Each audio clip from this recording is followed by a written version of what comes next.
15 de octubre. Hoy celebramos a Santa Teresa de Ávila.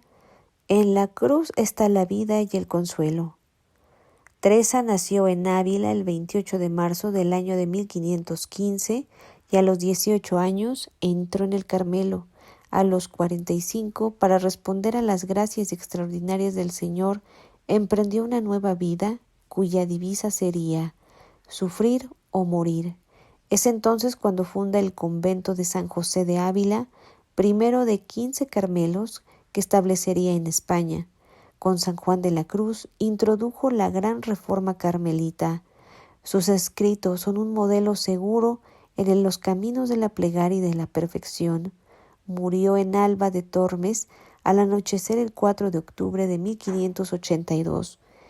Pablo VI la declaró doctora de la Iglesia el 27 de septiembre de 1970, y se cree que la palabra Teresa viene del griego terizo, que significa cultivar, o de la palabra que significa cazar. Como bien dice el padre Salasmen en su biografía, ambos títulos le quedan bien a la santa, por ser ella la cultivadora de las virtudes y la cazadora de almas para llevarlas al cielo. Los padres de esta santa eran Alonso Sánchez de Cepeda y Beatriz Dávila. La santa hablaba de ellos con gran cariño. Alfonso tuvo 3 hijos en su primer matrimonio y Beatriz le dio otros 9. Al referirse a sus hermanos y medios hermanos, Santa Teresa escribió: «Por la gracia de Dios, todos se asemejan en la virtud de mis padres, excepto yo». Teresa nació en la ciudad de Castellana, Ávila, el 28 de marzo de 1515. Siempre se gozó por ser una niña amable. Teresa y su hermano también eran grandes amigos y consideraban que los mártires habían comprado la gloria a un precio muy bajo y resolvieron partir al país de los moros con la esperanza de morir por la fe. Así pues, partieron de su casa a escondidas, rogando a Dios que les permitiera dar la vida por Cristo.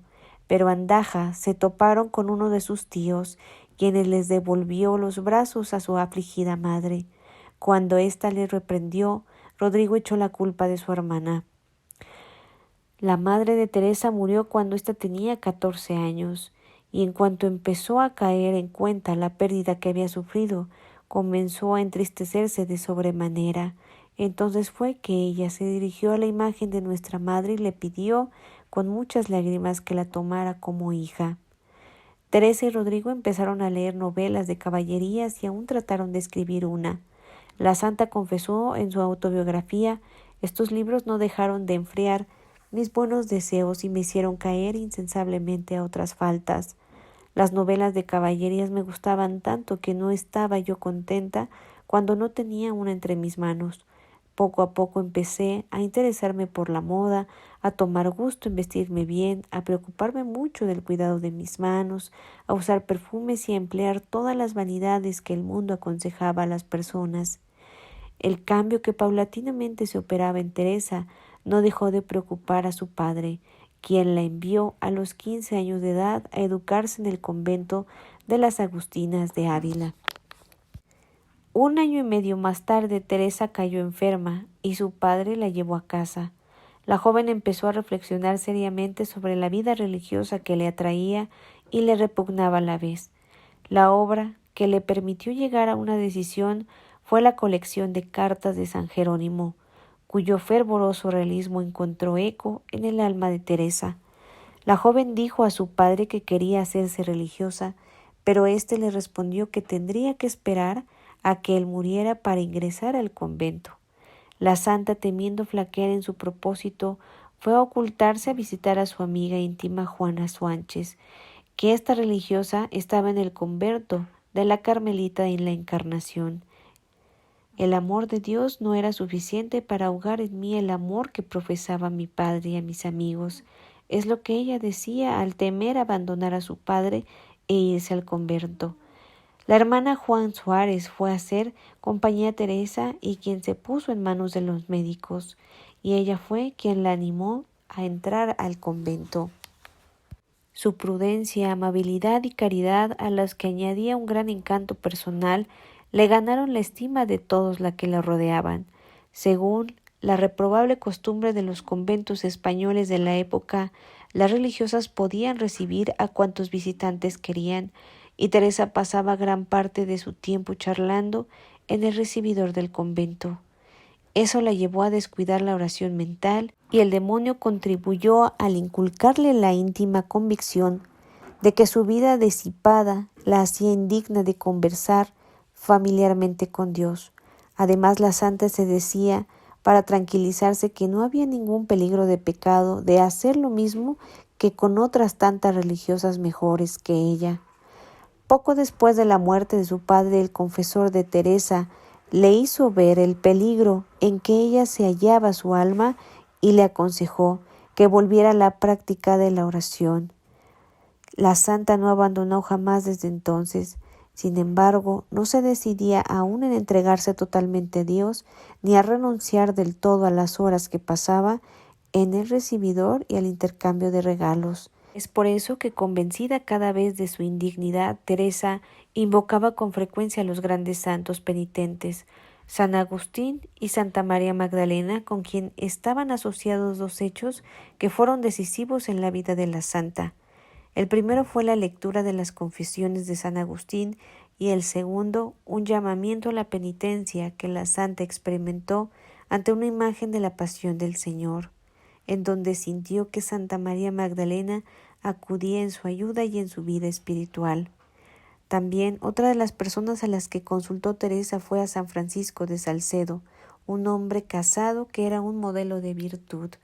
Este le presentó al padre Daza, doctor teñido de virtud, quien dictaminó que Teresa era víctima de engaños del demonio. La santa hizo una confesión general con este jesuita, a quien expuso su manera de orar y los favores que había recibido. La santa, que tuvo en su vida posterior repetidas experiencias de palabras divinas, afirma que fueron más claras y distintas que las humanas. También fue que recibió un alma en donde ella despegó de gozo y paz en su verdadera conversión. Hablar de esta santa es muy largo, pues ella también fue la fundadora de una de las órdenes más importantes. Santa Teresa es la experiencia que la ha dejado es convertir a almas, pues las carmelitas, como la mayoría de las religiosas, habían decaído mucho del primer fervor a principios del siglo XVI. Ya hemos visto que los recibidores de los conventos eran una especie de centro de reunión entre damas y caballeros de la ciudad. Las religiosas podían salir de la clausura con el menor pretexto, de suerte que el convento era el sitio ideal para que quien deseaba una vida fácil y sin problemas. Sin embargo, las comunidades eran sumamente numerosas, lo cual era a la vez una causa y efecto de relajación. En ejemplo, en el convento de Ávila había 140 religiosas. Santa Teresa comenta que la experiencia que había enseñado lo que es una casa llena de mujeres, ya que tal estado de cosas se aceptaba como normal y las religiosas no caían generalmente en cuenta de que su modo de vida se apartaba mucho del espíritu de sus fundadores. Así, cuando una sobrina de Santa Teresa, que era también religiosa en el convento de la Encarnación de Ávila, le sugirió la idea de fundar una comunidad reducida, la santa la consideró como una especie de revelación al cielo, no como una idea ordinaria. Teresa, que llevaba ya 25 años en el convento, resolvió poner en práctica la idea y fundar un convento reformado. Fue así que en el año de 1580, cuando se llevó a cabo la separación de las dos ramas del Carmelo, Santa Teresa tenía ya 65 años y su salud estaba muy debilitada. En los 2 últimos años de su vida fundó otros 2 conventos, lo cual hacía un total de 17. Las fundaciones de la santa no eran simplemente un refugio de las almas contemplativas, sino también una especie de reparación de los destrozos llevados a cabo en los monasterios por el protestantismo en Inglaterra y Alemania. En la fundación del convento de Burgos, que fue la última, las dificultades no escasearon, y en el año de 1582, cuando el convento estaba ya en marcha, Santa Teresa tenía la intención de retornar a Ávila, pero se vio obligada a modificar sus planes para ir a Alba de Tormes a visitar a la duquesa María Enríquez. La beata Ana de San Bartolomé refiere que el viaje no estuvo bien proyectado y Santa Teresa, que se hallaba débil, se desmayó en el camino. Una noche solo pudieron comer unos cuantos higos y al llegar a Alba de Tornés la santa tuvo que acostarse inmediatamente, cada vez más debilitada. Al llegar a Alba de Tornés la santa tuvo igualmente 3 días más tarde, en donde se dijo: por fin, hija mía, ha llegado la hora de mi muerte. Fue lo que le dijo a la santa.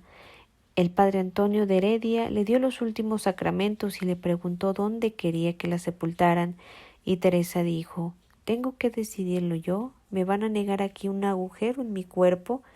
Cuando el padre Heredia le llevó el viático, la santa consiguió erguirse en el lecho y exclamó: «Oh Señor, por fin ha llegado la hora de vernos cara a cara», y Santa Teresa, visiblemente transportada por el Señor, murió en los brazos de la beata Ana a las 9 de la noche, el 4 de octubre de 1582. Precisamente al día siguiente entró en vigor la reforma gregoriana del calendario, que suprimió 10 días, de suerte que la fiesta de la Santa fue fijada el 15 de octubre. La Santa fue sepultada en Alba de Tornés, donde reposan todavía sus reliquias. Su canonización fue en el año de 1622 y el 27 de septiembre de 1970 Pablo VI la reconoce como el título de doctora de la Iglesia. Actualmente las Carmelitas Descalzas aproximadamente son más de 20,000, fundadas en 835 conventos en todo el mundo. Hoy pidamos por todas las religiosas y las congregaciones donde actualmente siguen habiendo hermanas contemplativas y principalmente las misioneras también, y para que ellas sigan dando su vida por Dios en medio del mundo. Santa Teresa de Ávila ruega por nosotros.